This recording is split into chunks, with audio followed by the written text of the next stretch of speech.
Boa noite para você também que está aí no vídeo. Que Deus abençoe a sua vida rica e abundantemente. Hoje nós vamos ministrar a palavra de Deus que está na carta do apóstolo Paulo aos Efésios. Efésios capítulo 2, do versículo 1 ao versículo 10. Efésios 2.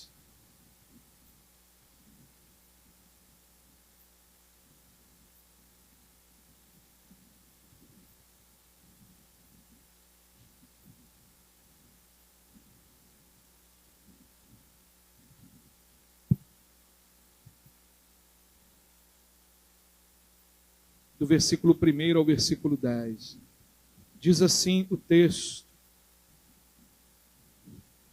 E lhes deu vida quando vocês estavam mortos em suas transgressões e pecados, nos quais vocês andaram noutro tempo, segundo o curso deste mundo, segundo o príncipe da potestade do ar, do espírito que agora atua nos filhos da desobediência.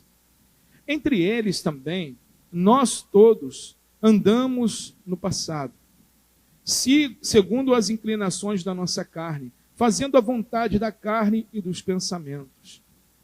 E éramos, por natureza, filhos da ira, como também os demais. Mas Deus, sendo rico em misericórdia, por causa do grande amor com que nos amou, e estando nós mortos em nossas transgressões, nos deu vida juntamente com Cristo.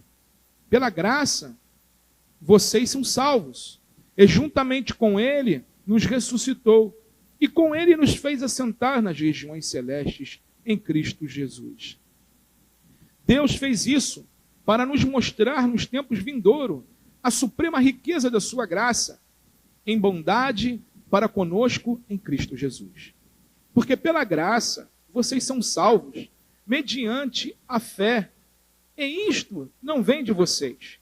É dom de Deus, não de obras, para que ninguém se glorie, pois somos feitura dele, criados em Cristo Jesus para boas obras, as quais Deus de antemão preparou para que andássemos nelas. Até aí, irmãos, oremos. Santo Deus, Pai querido e amado, mais uma vez eu te peço, tomai a minha vida em tuas mãos, tomai o meu intelecto, o meu sentimento, e tudo o que venha a ser, Pai, proferido aqui nesta noite, vendo o teu coração para os nossos corações. Iluminai as nossas mentes, Senhor, e nos dai o discernimento de tudo aquilo que o Senhor quer ministrar a cada um de nós. E que essa palavra encontre um terreno fértil, Senhor, e que venha frutificar para que possamos também abençoar outras vidas através desta mesma palavra. Somos gratos, Pai, pelo teu amor sobre nós, e te pedimos também pelos nossos irmãos que estão no Brasil, no mundo afora, pregando tua palavra, discipulando pessoas. Senhor, muitos sendo perseguidos, martirizados, outros passando por necessidades. Que o Senhor venha sustentar com as tuas mãos poderosas. Dá força aos seus filhos, Senhor, para que o seu evangelho continue se propagando aos quatro cantos desta terra. É o que nós te pedimos, em nome do seu Filho amado, nosso Senhor Jesus Cristo. Todos digam amém? Amém, graças a Deus. Podeis assentar, meus irmãos.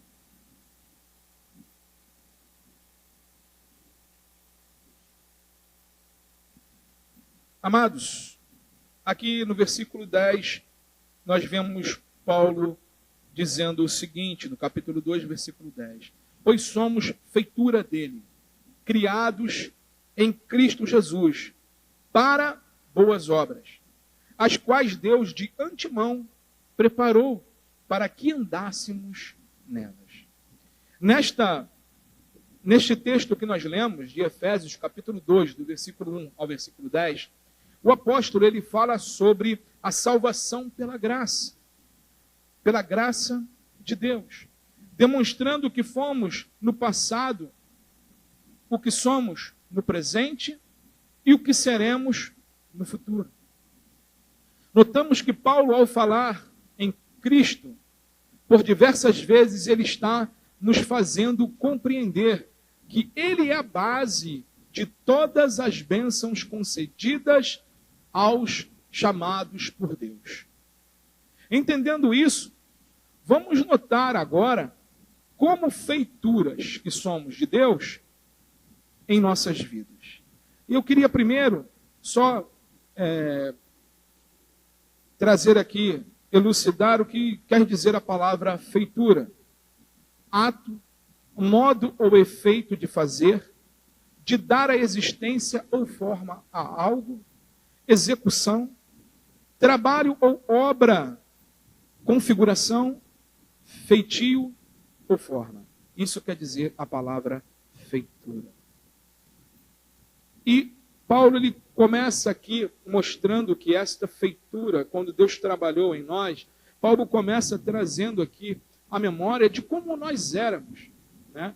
Muitas das vezes, irmãos, as pessoas falham e erram por esquecer de como foram no passado, da onde Deus nos tirou.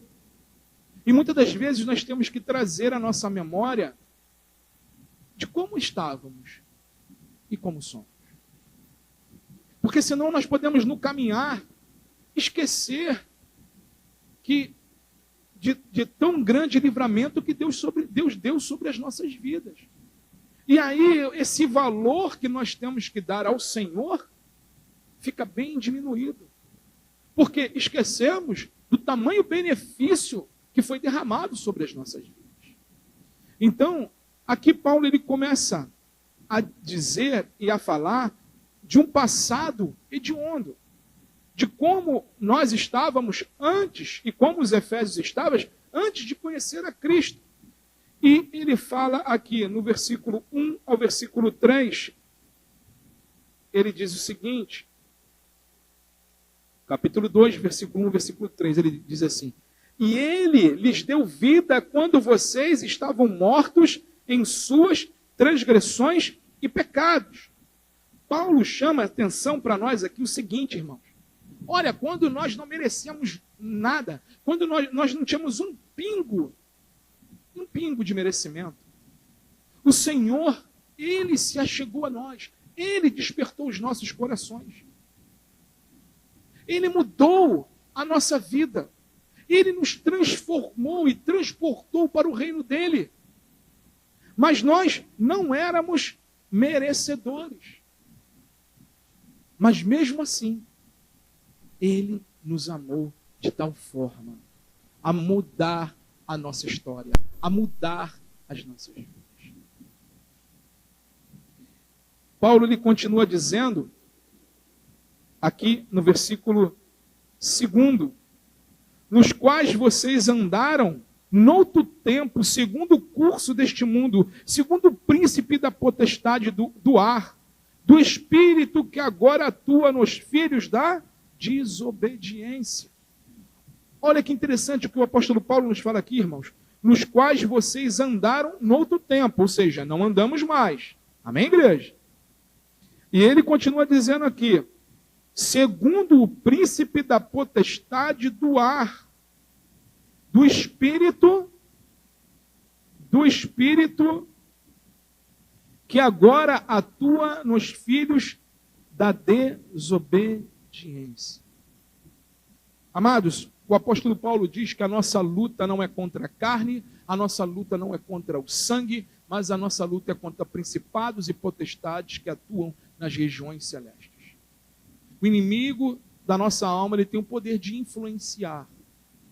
E aqui o que Paulo está falando, aqueles que não estão no Senhor, estão sendo influenciados pelo inimigo, pelo príncipe da potestade do ar. Por isso que muitas das vezes, irmãos, nós ligamos noticiários, né? E temos notícias, né? Terríveis, de coisas que a nossa mente, né? Até fica difícil de assimilar aquilo, de tanta malignidade, de tanta maldade. E o Senhor nos livrou disto. O Senhor nos livrou de estarmos nas circunstâncias como esses homens estão sendo guiados pelo príncipe da potestade do ar. O inimigo das nossas almas, ele não tem poder sobre a sua vida. Ele pode sugerir, como falei aqui algumas vezes, mas ele não pode possuir você. Ele não pode possuir o cristão. Ele não pode. Porque maior é o que está em nós do que aquele que está lá no mundo. Amém, igreja? Então, Deus é poderoso. Ele tem o controle das nossas vidas. O que eu estou tentando aqui trazer, o que eu quero trazer para os irmãos, é o seguinte, para nós termos tamanha consciência, de tamanha graça que foi derramada sobre nós, de tamanho valor que Deus moveu e entregou o que ele tinha de mais valor por amor a nós. Seu único filho naquela cruz. João 3,16. Porque Deus amou o mundo. Aí João não tem como expressar. É um amor tão grandioso que ele fala, de tal maneira que deu o seu Filho unigênito, que para todo aquele que nele crê não pereça, mas tenha a vida eterna. Aqueles que creem no Senhor têm o que, irmãos, que diz? A vida eterna. Olha que presente, irmãos. Olha que presente Deus já derramou sobre as nossas vidas.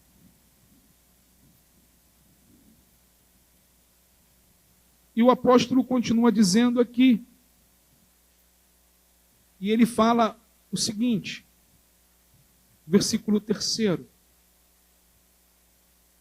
Entre eles também, nós todos andamos no passado, segundo as inclinações da carne, fazendo a vontade da carne e dos pensamentos. E éramos, por natureza, filhos da ira, como também os demais. Nós vemos um exemplo de uma falta de gratidão, de graça, muito explícito quando nós olhamos para a parábola do filho pródigo. Né? Aquele filho tinha tudo. A companhia do pai, a segurança do pai, o aconchego do pai. E ele de repente fala, vou embora. Vou para o mundão. Pede herança dele. E vai para o mundo. A determinado momento, está tudo bem. Né? Aparentemente está tudo bem. Está gastando ali dinheiro no bolso. Gastando, pagando para as pessoas, aquela coisa tudo como diz a palavra. E quando acabou tudo, ninguém tinha um prato de comida para dar a ele. Ninguém, aqueles amigos da esbórnia, ninguém deu um prato de comida, ninguém deu um trabalho para ele. Ele conseguiu lá um trabalho, o pior trabalho que um judeu podia fazer, era trabalhar com porcos, porque eles consideram os porcos um animal imundo.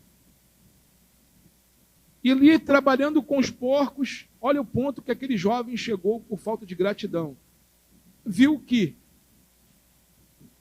o pai dele, os empregados do pai dele, poderia, irmãos, se alimentavam melhor do que ele. Ele já não estava considerando mais filho.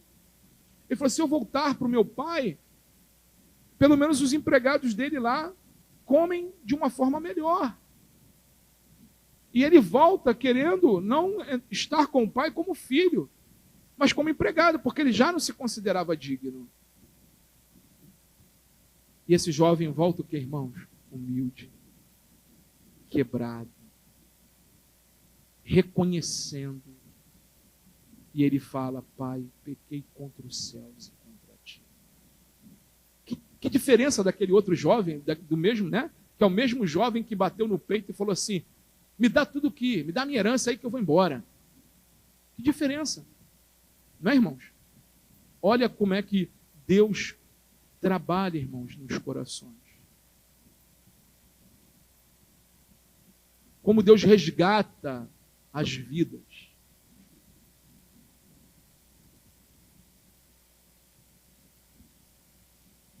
Nós vemos esses 5 pontos aqui, estarrecedores, nestes 3 primeiros versículos, que narram a maneira bem clara e sucinta de como era a nossa vida sem Cristo. O apóstolo Paulo nos fala de como a nossa situação era a nossa situação. E um quadro estarrecedor para quem hoje vive na luz de Cristo e conhece a situação dos pecadores que estão longe do Salvador. Paulo descreve os 5 pontos estarrecedores. Ele diz aqui, o primeiro é, estando mortos nos vossos delitos e vossos pecados. A cegueira do mundo é tanta, irmãos, que o apóstolo Paulo nos mostra que nós, como muitos que estão no mundo, muitos amados nossos que ainda não conhecem a Jesus, estão mortos nos seus delitos e nos seus pecados. O morto, irmãos, ele não consegue fazer nada. Você quer ver uma coisa que trazendo aqui para o usual, né? Vamos dizer assim. Outrora, quando você lia a Bíblia sem conhecer a Cristo, às vezes nós líamos a Bíblia como um livro, né? Não entendíamos. E hoje, muitas das vezes você pega a palavra de Deus e aquele verso, ou aquele capítulo na Bíblia, dá um entendimento para uma circunstância que você está vivendo, para um momento que você está passando. Às vezes, aqui na igreja, pregando, né, o pregador está pregando, daqui a pouco aquilo vai de encontro ao teu coração, através da palavra de Deus, e aquilo, você tem um entendimento maior que outrora você não tinha. Amém? Porque você foi despertado da morte para a vida. Então, outrora nós estávamos mortos. Mas hoje, nós estamos em Cristo Jesus. E isso mostra a urgência de continuarmos orando pelos nossos amados e por aqueles que estão aí fora que não conhecem a Cristo e que precisam vir para a vida, precisam vir para a luz de Cristo. Aqui fica subentendido que a situação da pessoa sem Cristo e em pecado é a de um morto. E é assim que Deus vê a humanidade, ímpia e sem salvação, como mortos ambulantes. Às vezes passa aqueles, né, propagandas de filme de zumbi, né?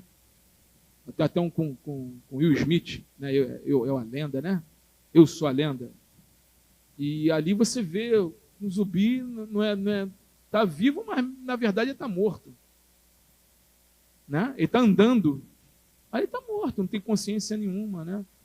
Sei que isso é caso de uma causa de ficção, mas podemos comparar espiritualmente falando. As pessoas muitas das vezes fazem coisas, irmãos, mas estão mortas. Ainda não foram despertadas. Por isso que nós temos que ter essa consciência de onde Deus nos tirou, para onde Deus nos trouxe. E também ter essa consciência para não pararmos de interceder e pregar para aqueles que estão lá fora. Outro ponto que Paulo aborda, que Paulo coloca aqui, é o seguinte: ele fala, nos quais andastes outrora, segundo o curso deste mundo. O curso deste mundo, irmãos, é um caminho sem Deus. As coisas desse mundo é para nos levar para longe de Deus. O mundo, ele quer afastar Cristo do seu coração. Então, ele derrama o quê? Os prazeres do mundo. O que o diabo ofereceu Jesus lá no monte, no pináculo do templo? Se prostrares diante de mim, né? Está vendo de onde vai seus olhos? Tudo isso aí eu vou te dar. Está falando com o Rei dos Reis, o Senhor dos Senhores. Quem é ele para dar alguma coisa, né? Mas para você ver que nessa fala, ele tem o poder para dar. Jesus manda ele embora justamente nessa que ele fala, né? Está escrito. Arreda-te de mim, Satanás, pois está escrito: adorarás somente o Senhor teu Deus, e somente a Ele prestarás culto. Agora, quem não está afiado na palavra, como é que faz isso? Quem não foi despertado pelo Espírito Santo, como é que faz isso? Então, irmãos, a urgência da pregação da palavra. Nós somos vagalumes, comparando, né? Apesar que eu acho um bichinho bonito, né? Que ilumina, fica bonitinho. Nós somos vagalumes do céu. Nós temos que iluminar aonde nós estivermos, aonde Deus te colocar, ilumine. Fale da palavra de Deus.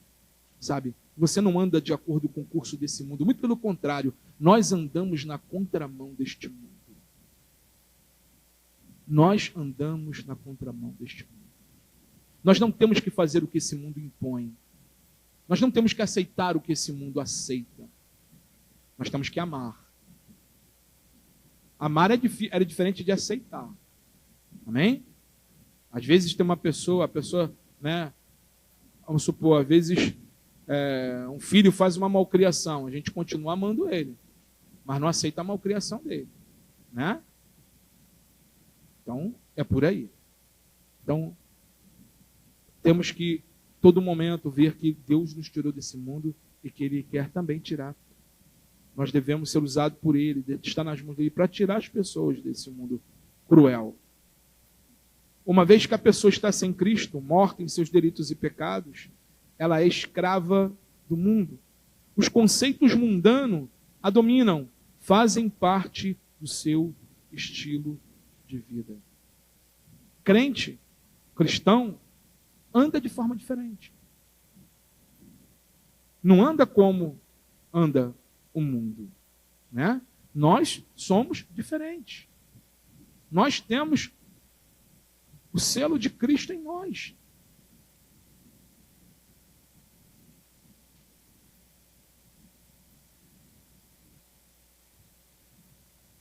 Segundo o príncipe da potestade do ar, sem Cristo é morta a pessoa, é prisioneira do diabo, para fazer o que ele manda e determina.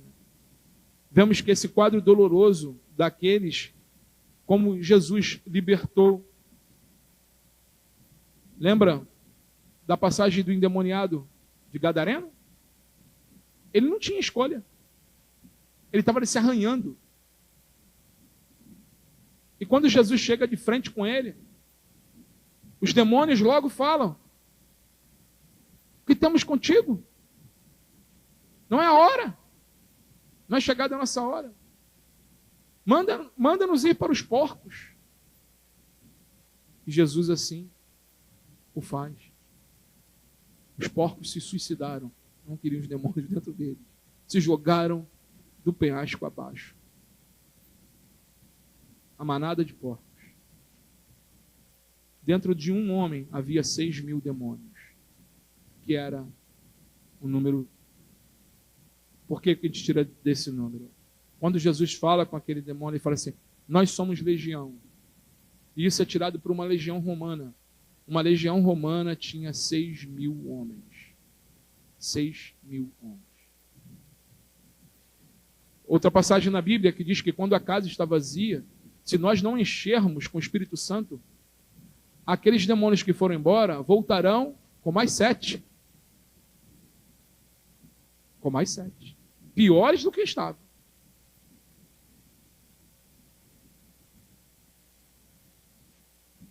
Outro que o Senhor libertou foi o jovem que estava caindo no fogo e na água. E aquele pai ali desesperado levou os discípulos, eles não conseguiram. Jesus vira para os seus discípulos e fala: geração incrédula, até quando estarei convosco?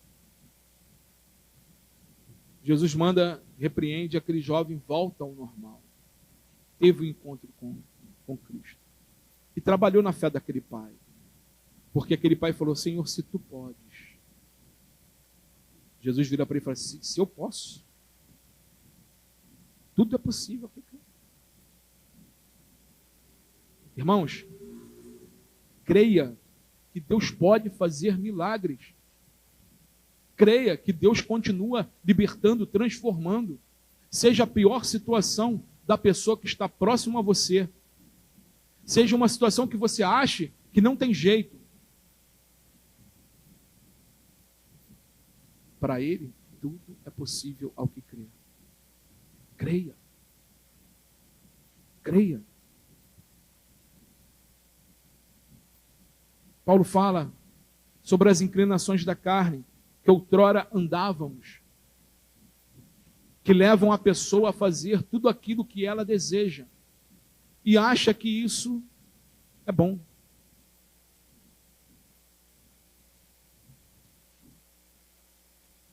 Amados, a inclinação da carne milita contra o Espírito.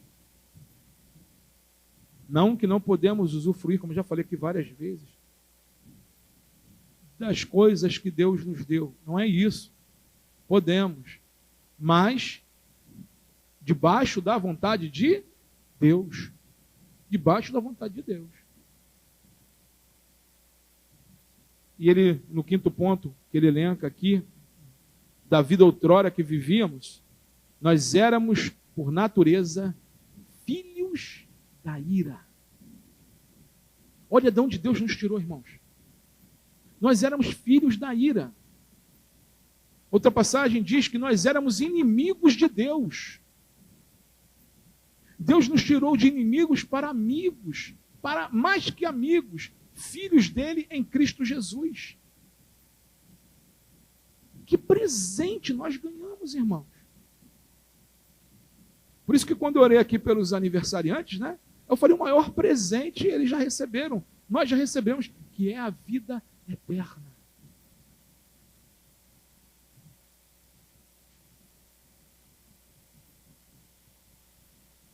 A pessoa que não foi tocada por Cristo, ela está condenada à ira vindoura, à perdição eterna.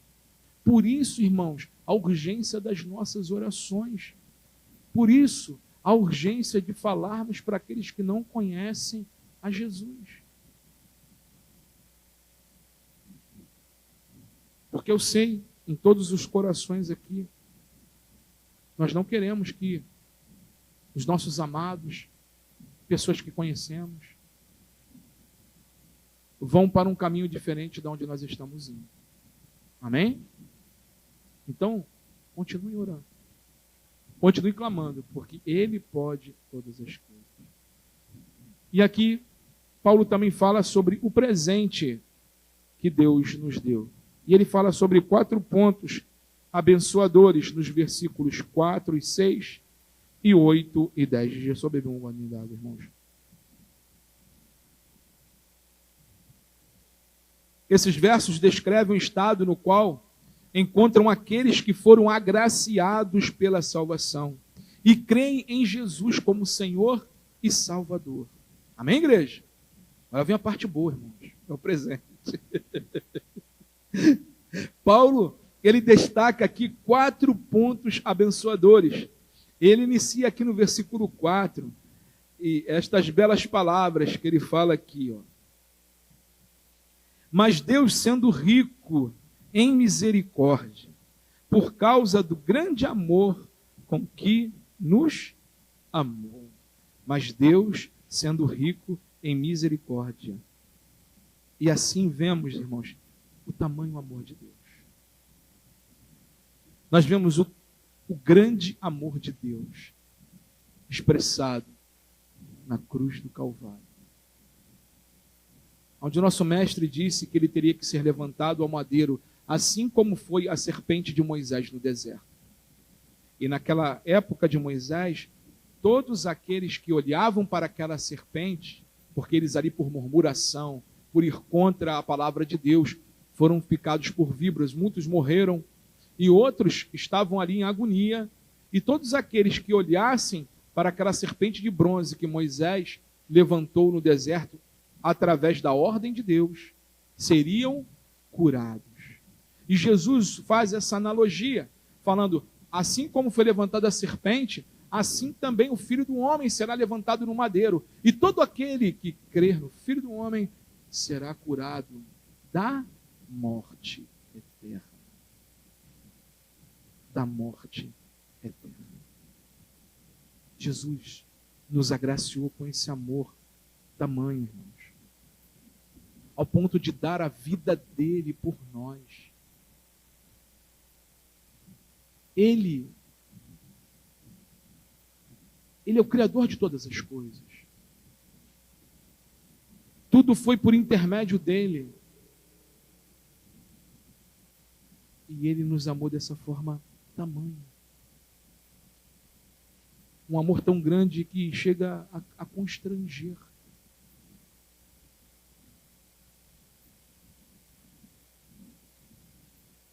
Tenha sempre no seu coração. Não para se ensoberbecer, como alguns falam aí fora, mas para que você tenha a certeza que você é amado de Deus, você é amada de Deus. Que Deus continua cuidando de você.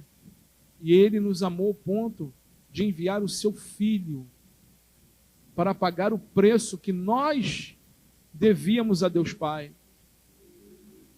para que nós tivéssemos uma comunhão mais íntima com Deus, através do nome de Jesus, através da morte e ressurreição de Jesus na cruz do Calvário.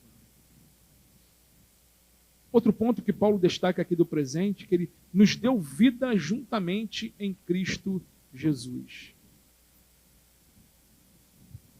Jesus, ele diz, eu vim para que tenham vida e vida em abundância. Deturpam muito esse verso. Né? Falam de questões de prosperidade. Mas o que Jesus está falando, não que Jesus não possa derramar prosperidade sobre as nossas vidas, não é isso. Mas o que Jesus está falando aqui é a questão da vida eterna. Eu vim para que vocês tenham uma vida abundante, uma vida completa. Hoje eu no almoço, zapeando lá, vi um vídeo de uns garotinhos na África, né? Ali fizeram como se fosse um microfone de madeira mesmo, né? Que não tinham, um violão que não era violão, né? Era desenhar na madeira o violão, mas não tinha corda, né? O violão.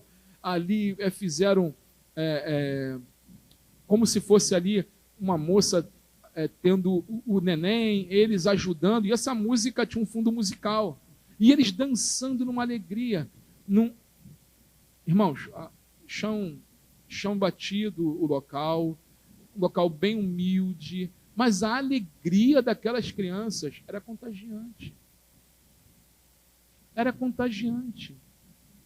Eu virei para o Azaf, assim, né, porque ele estava do meu lado, eu falei, aí, tu é pobre? Olha ali. Ele, Eu falei, então, eu falei, filha, é por isso que a palavra de Deus diz que em tudo nós devemos dar graças a Deus. Porque nós recebemos um presente tão grandioso, irmãos. A maioria da população mundial, irmãos, não tem um celular. A maioria da população mundial não tem o que botar na mesa para fazer 3 refeições ao dia. Se você tem isso, dê graças a Deus. E você é um bem-aventurado.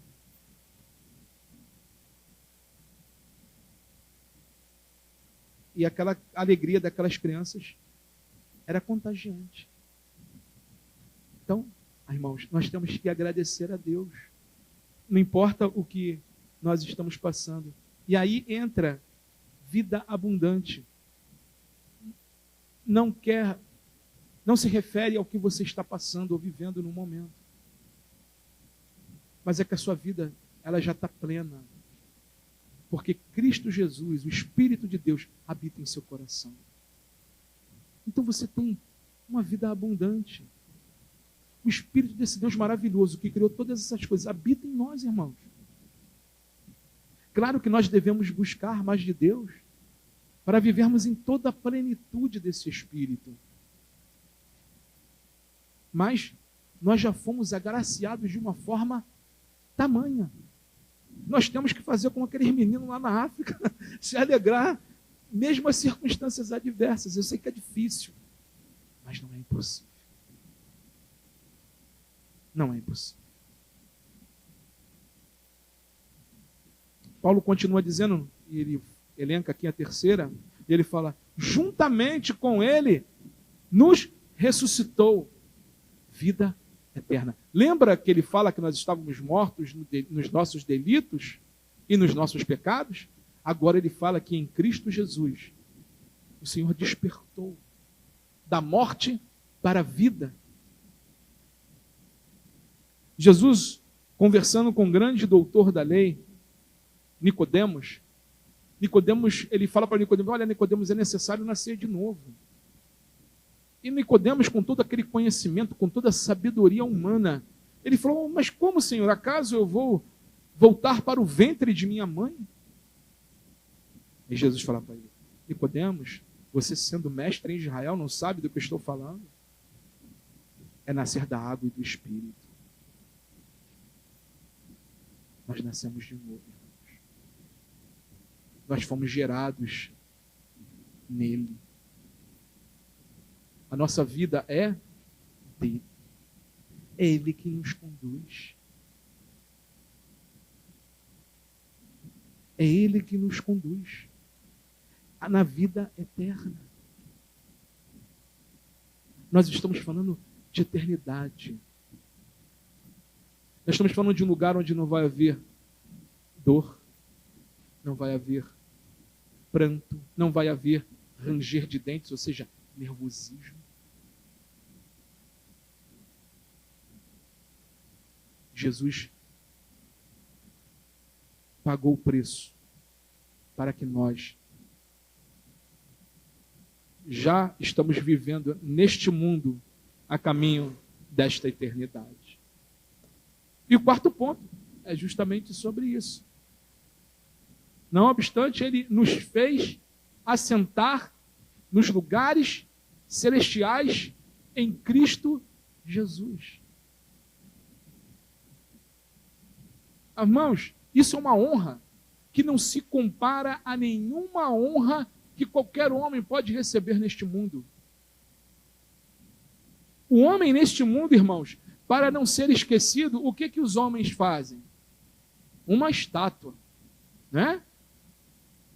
Faz lá uma estátua. E é uma honra meio, né? É lá a estátua lá, mas o passarinho vem, irmão. Pombo. Que honra é essa? Não é? Que honra é essa? Agora, você para imaginar. Quando chegar a nossa hora, ou se Jesus vier antes buscar, nós vamos assentar em regiões celestes. Nós vamos andar no lugar aonde o que o homem valoriza nesse mundo vai ser o lugar onde nós vamos pisar ouro e prata.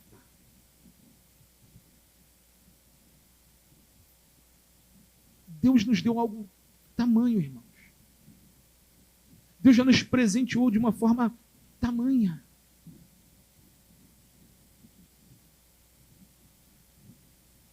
No versículo 8 ele diz o seguinte: pela graça sois salvos, mediante a fé. Isto não vem de vós, é dom de Deus, não de obras para que ninguém se glorie. Paulo está falando: olha, não pense você, que você teve participação na sua salvação. Porque senão, isso seria por obras. Foi algo que você fez. Mas não foi por isso. E ele explica nesse verso que é justamente um grande presente de Deus. Que ele fala: pela graça sois salvos. Ou seja, a graça é favor imerecido. Foi Deus que derramou esse favor sobre as nossas vidas. E isto, ele explica, não vem de vós, não vem de vocês, não vem de nós. É dom de Deus. Foi Deus quem deu. Não de obras. Não foi por suas escolhas. Para que ninguém se glorie. Ou seja, nós só conseguimos ter esse entendimento através de Cristo Jesus, através do Espírito Santo. Onde iluminou a nossa mente, nós venhamos a ver o tamanho, sacrifício, obra que foi feita a favor de nós. E por esse amor, por essa graça que nós não merecemos, veio de Deus. Veio de Deus. É o privilégio, irmãos, do pecador perdoado e resgatado colocado em posição tão importante, é viver o presente num estado tão abençoado. Ande com Cristo. Lembre-se de onde, em todos os momentos, irmãos, lembre-se de onde Jesus te tirou. E para onde Ele está te levando, para onde Ele está nos conduzindo.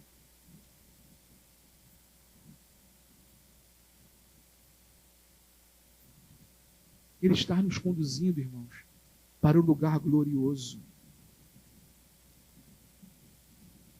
Paulo, ele fala de 3 pontos aqui. Já estamos encerrando. Paulo nos diz que há um futuro glorioso para o crente.